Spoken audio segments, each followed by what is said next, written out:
सहनाववतु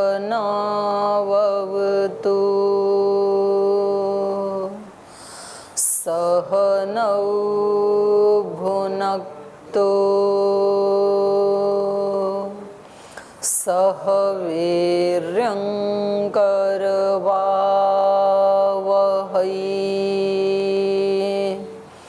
तेजस्विनावधीतमस्तु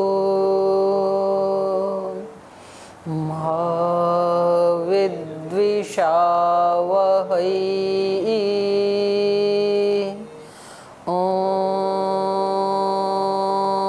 शांति शांति शांति।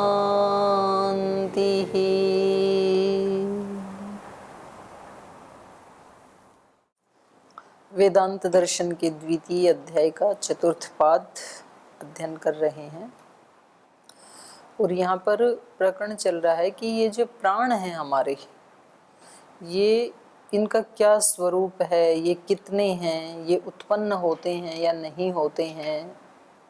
क्योंकि जो उत्पत्ति की, सृष्टि की रचना का जो वर्णन मिलता है, जो भी प्रकरण मिलते हैं, और खास करके सांख्य दर्शन में, तो वहाँ इनका कोई जिक्र ही नहीं किया।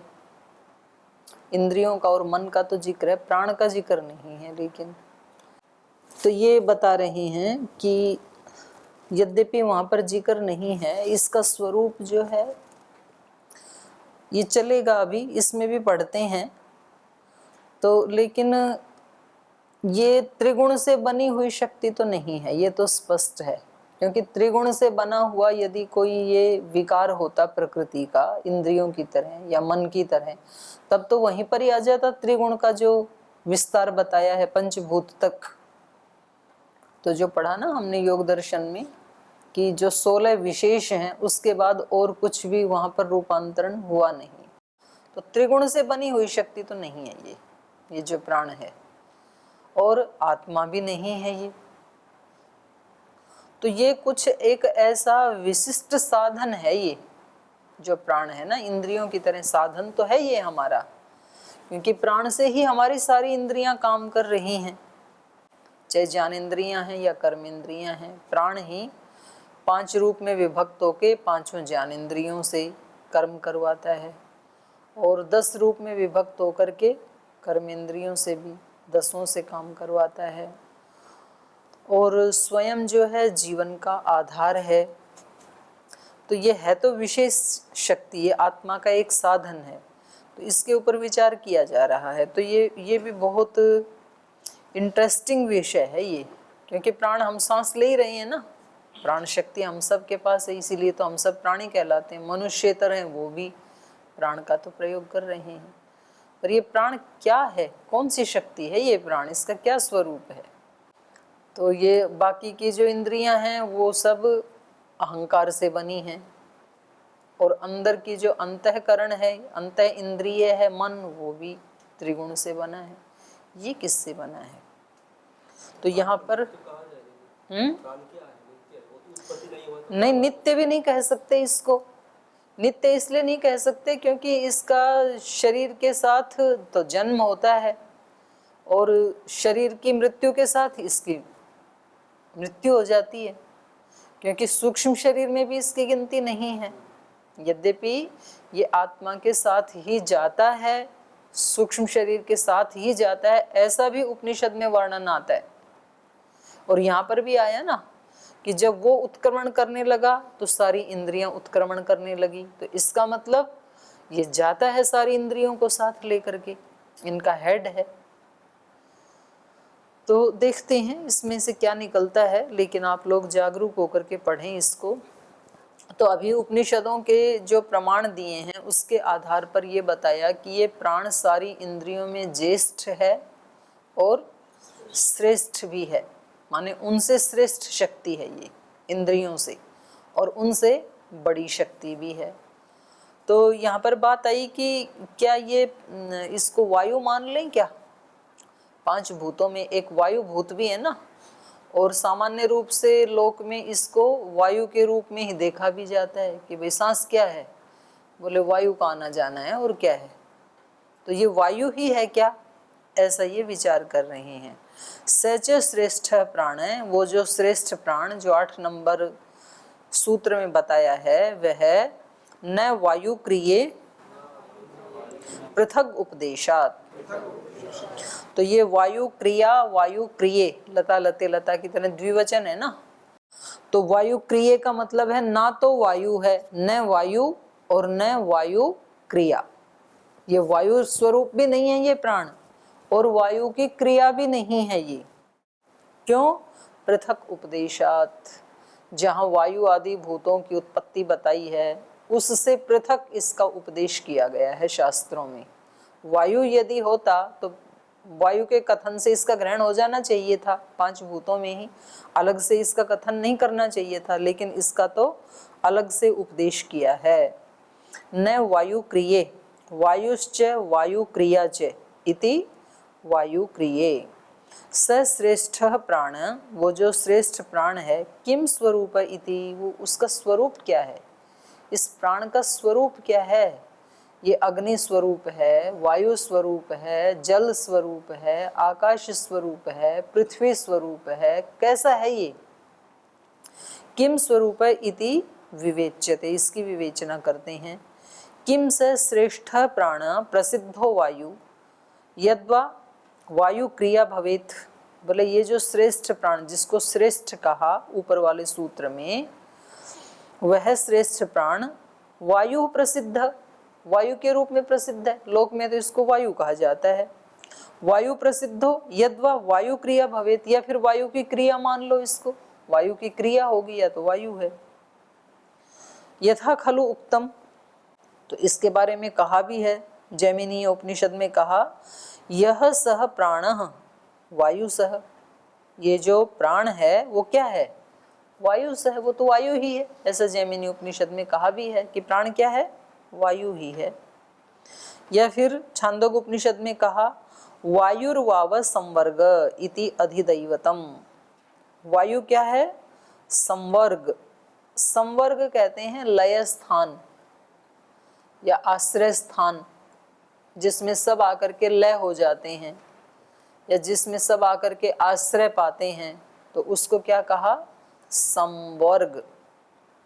तो वायुर्वाव संवर्ग, जैसे बाहर ब्रह्मांड में वायु ही क्या है, संवर्ग है, क्योंकि वायु ही सब वस्तुओं को इधर उधर, बादल पानी, जैसे सृष्टि का चक्र चल रहा है जल से, तो वायु ही उसको, तेज और वायु दोनों मिलकर के समुद्र से जल को उठाते हैं, फिर वायु उसको बादल के रूप में बादल के पास पहुंचाती उस जल को, फिर बादल में भी वायु के ही संयोग से वो जल धरती पे आते हैं, फिर वायु के संयोग से ही वो फसलों में इधर उधर जाके अन्न को उत्पन्न करते हैं। तो ये एक तरह से सबका आश्रय है। वायुर्वाव संवर्ग, और परमात्मा को भी संवर्ग कहा गया है उपनिषदों में। संवर्ग का मतलब होता है लय स्थान या तो सबका आश्रय स्थान, तो परमात्मा आश्रय है। बाहर स्थूल सृष्टि में देखें तो प्राण ही आश्रय है, शरीर में देखेंगे तो प्राण ही संवर्ग है, प्राण में ही सब इंद्रियां लय होती हैं, प्राण ही आश्रय है इन सब का।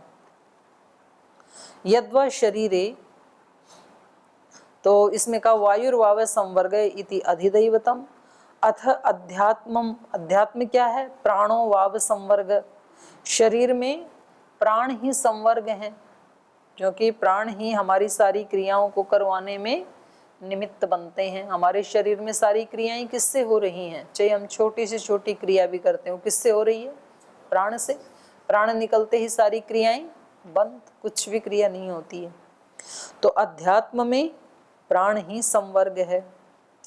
यद्वा शरीरे भिन्न भिन्न इंद्रिय व्यवहार रूपा वायु क्रिया स्यात्, तो या तो वायु को ही प्राण मान लो, या तो फिर इस शरीर में जो भिन्न भिन्न इंद्रियों के व्यवहार रूप जो क्रियाएं हो रही हैं वो सब क्या हैं, वायु क्रिया हैं। तो वायु क्रिया मान लो इसको या वायु मान लो प्राण को।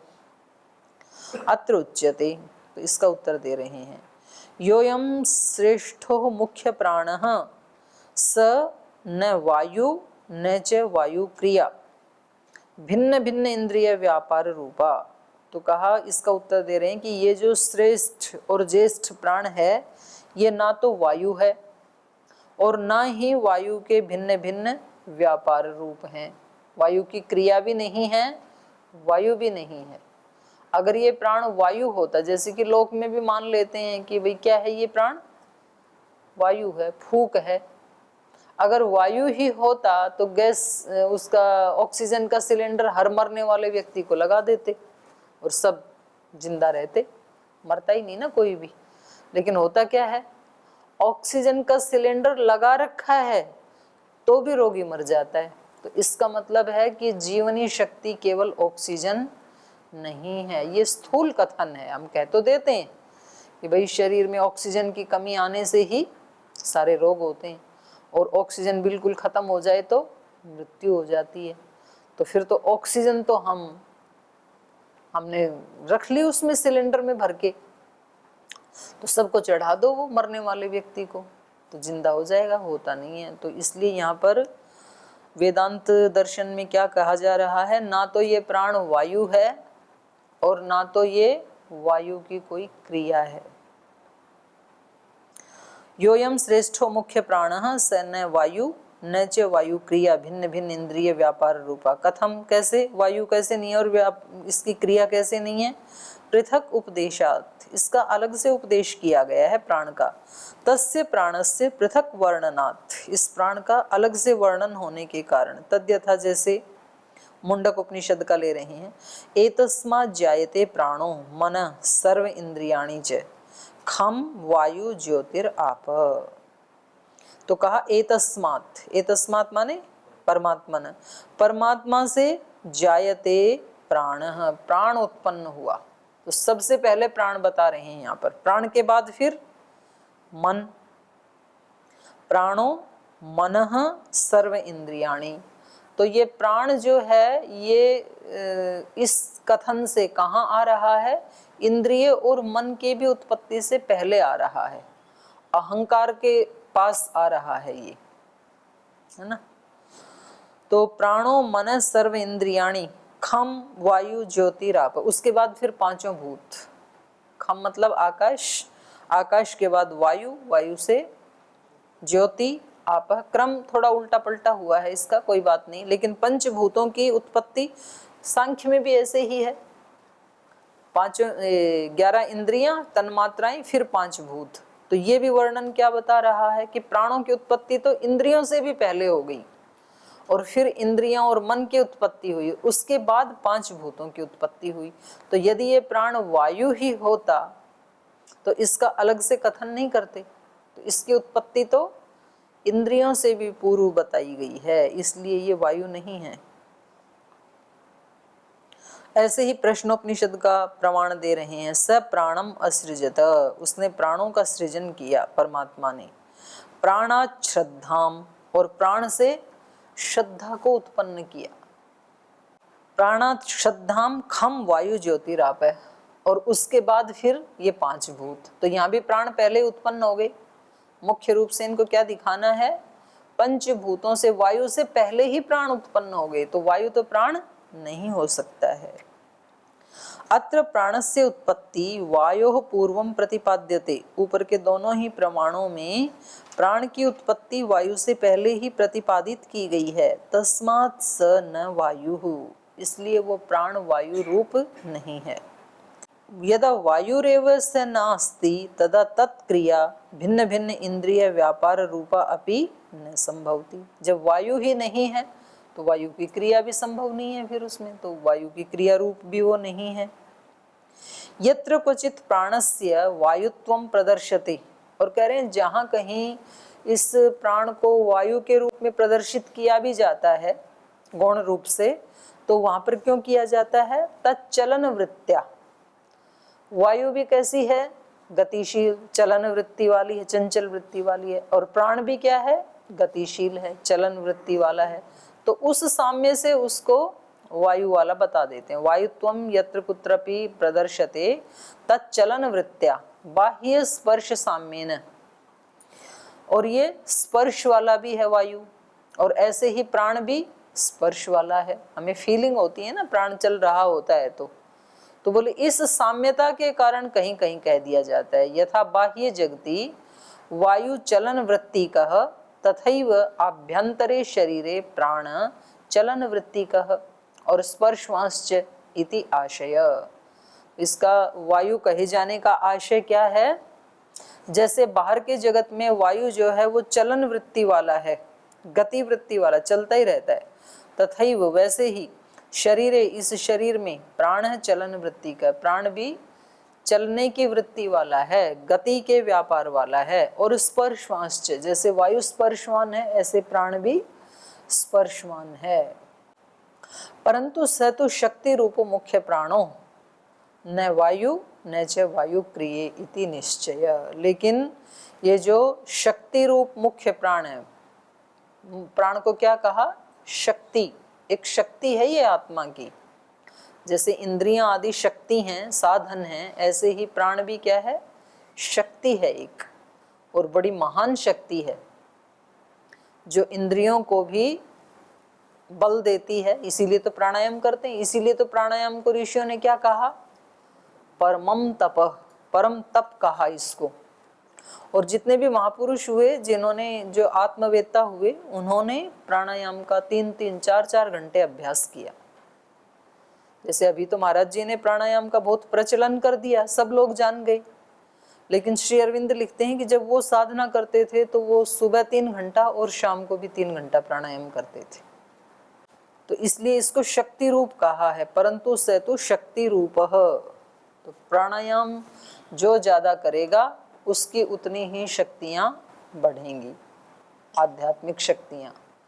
तो इसलिए जिसको ज्यादा ऊंचा साधक बनना है, योगी बनना है, आत्मवेत्ता बनना है, तो उसको प्राणायाम बढ़ा देना चाहिए। और प्राणायाम भी फिर पुराणों में 2 प्रकार का बताया, सगर्भ प्राणायाम, अगर्भ प्राणायाम। सगर्भ का मतलब है जाप सहित, अंदर अंदर जाप भी चलता रहे, ओम का या गायत्री का। और वहां पर बताया कि सगर्भ प्राणायाम अगर्भ से शताधिक है, 100 गुना ज्यादा शक्तिशाली है। सगर्भ, अगर्भ, हाँ अगर्भ बिना जाप का, और सगर्भ जाप सहित। तो ऐसे महाराज जी भी बताते हैं ना कि आप प्राणायाम करते करते अंदर अंदर ओम का भी जाप करते रहें या गायत्री का करते रहें, तो उसकी शक्ति 100 गुना बढ़ जाती है फिर प्राणायाम की। तो प्राणायाम खूब किया करो आप भी। तो कहा परंतु स तु शक्ति रूपो मुख्य प्राण, ये जो मुख्य प्राण है ये तो शक्ति रूप है, न वायु, ना तो ये वायु है, न च वायु क्रिया इति, ना ही ये वायु क्रिया है, इति निश्चय, निश्चित रूप से, निश्चित रूप से प्राण ना वायु है और ना वायु की क्रिया है। तो आगे कह रहे हैं न स्यात् खलु मुख्य प्राणो वायु तत्क्रिया वा किंतु एतावता न तस्य स्वरूपो लक्ष्यते।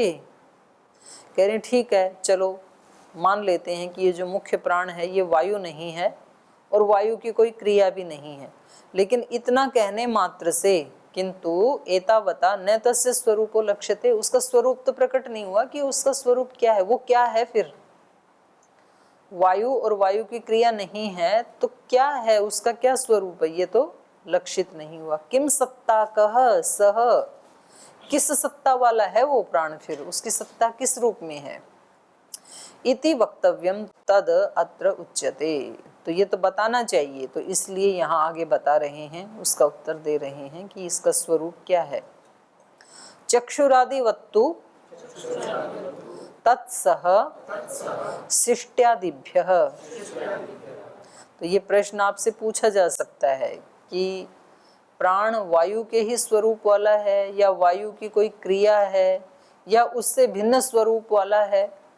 तो उसके स्वरूप का प्रमाण पूर्वक वर्णन करें आप विस्तार से, तो आपको प्रमाण के रूप में 10 नंबर सूत्र देना पड़ेगा। प्रमाण क्या है? चक्षुरादिवत्तु तत्सह, ये एक शक्ति है प्राण, कैसे, या साधन कह लो आप। चक्षु आदि क्या है? आत्मा के साधन है, और ये प्राण भी आत्मा का एक साधन है। इंद्रियां, मन आदि किस रूप में साधन है? आज ही तो पढ़ाया अभी पिछली घंटी में, इंद्रियां मन आदि किस प्रयोजन के लिए साधन बनते हैं? भोग अपवर्ग के लिए। ऐसे ही प्राण भी किसके लिए साधन है? भोग अपवर्ग के लिए। चक्षुरादि वत्तु, ये तो चक्षु आदियों की तरह से ये प्राण भी एक साधन है। क्यों?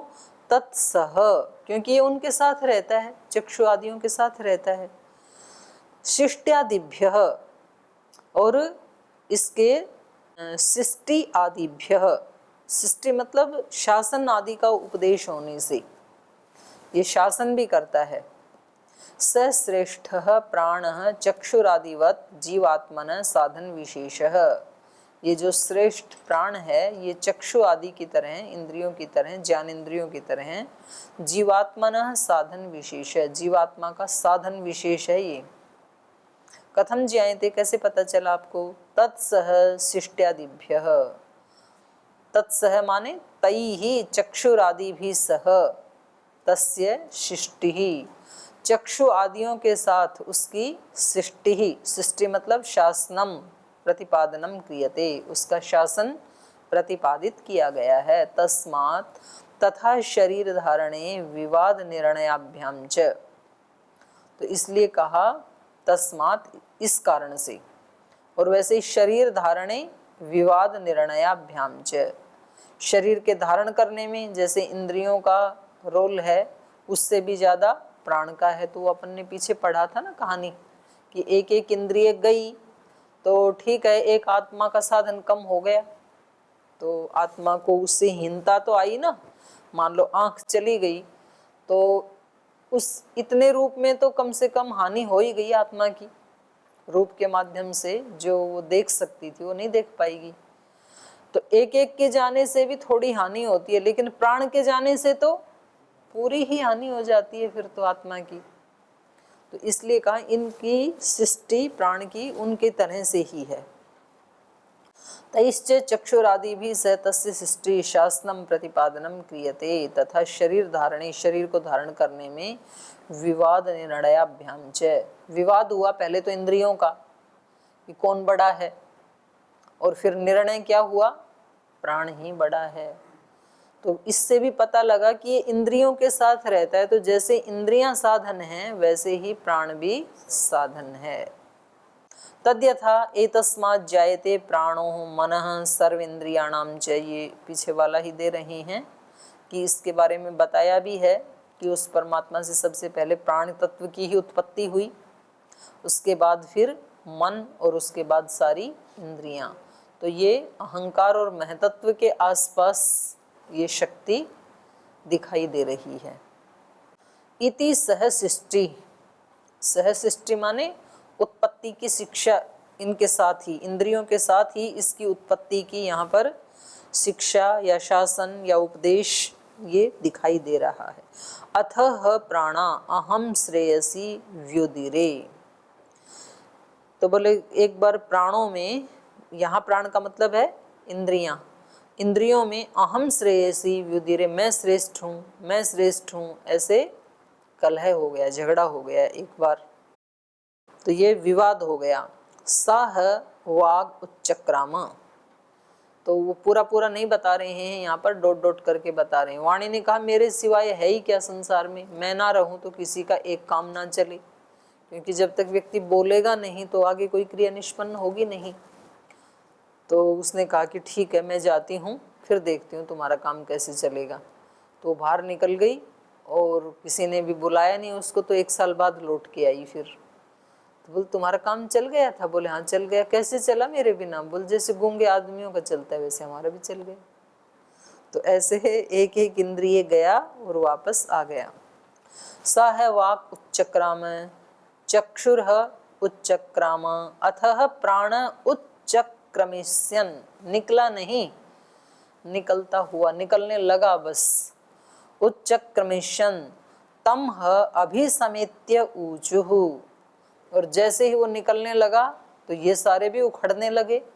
तो अभिसमेत्य, इकट्ठे होकर के, सारे इकट्ठे हुए और ऊचुः, प्राण से कहने लगे भगवान भगवान नेधि त्वम नः श्रेष्ठो असि, हे भगवान एधि, रुक जाइए आप, एध वृद्धौ, बढ़े रहें, हमारे पास ही रहें, त्वम नः श्रेष्ठो असि, तुम ही हमारे में श्रेष्ठ हैं, हमने मान लिया है, स्वीकार कर लिया, अब हम झगड़ा नहीं करेंगे, आप ही हमारे में श्रेष्ठ हैं, आप मत निकलो। मो उत्क्रमी इति, आप उत्क्रमण न करें। अथः एनम वाक उवाच, इसके बाद पहले तो उनको बड़ा बनाया, तो उनको रोका, फिर थोड़ी स्तुति भी करनी पड़ती है, जिस जो बड़ा है उसकी थोड़ी स्तुति भी करनी होती है। अथः एनम वाक उवाच, फिर इस प्राण से वाणी ने कहा, उसकी स्तुति की।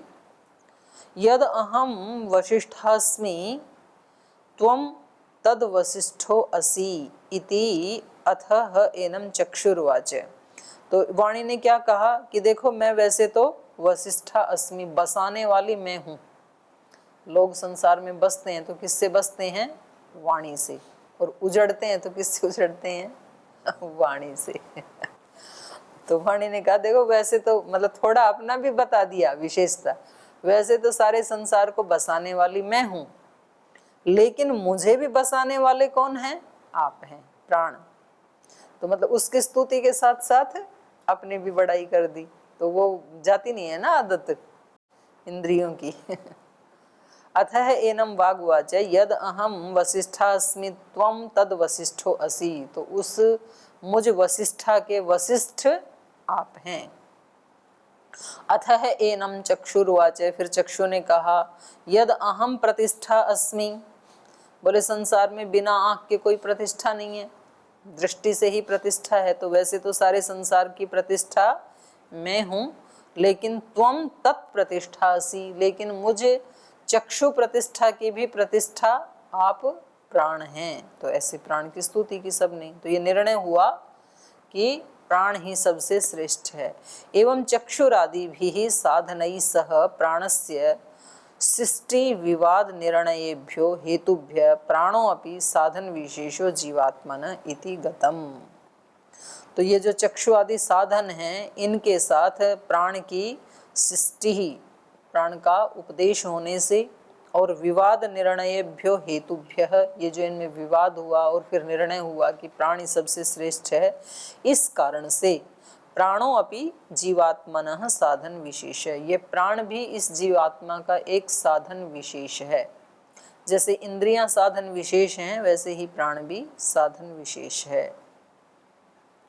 केनचित शंकेत, अब कोई यहाँ पर शंका कर रहा है, यदि मुख्य प्राण चक्षुरादिवत जीवात्मन साधन विशेष तर्हि तस्यापि कश्चित रूपादिवत विषय प्रसज्जेत।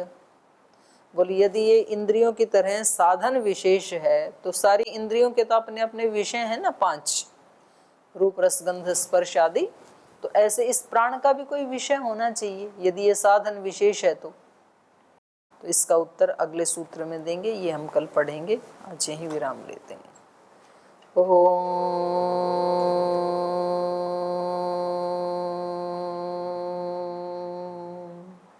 शांति शांति शांति।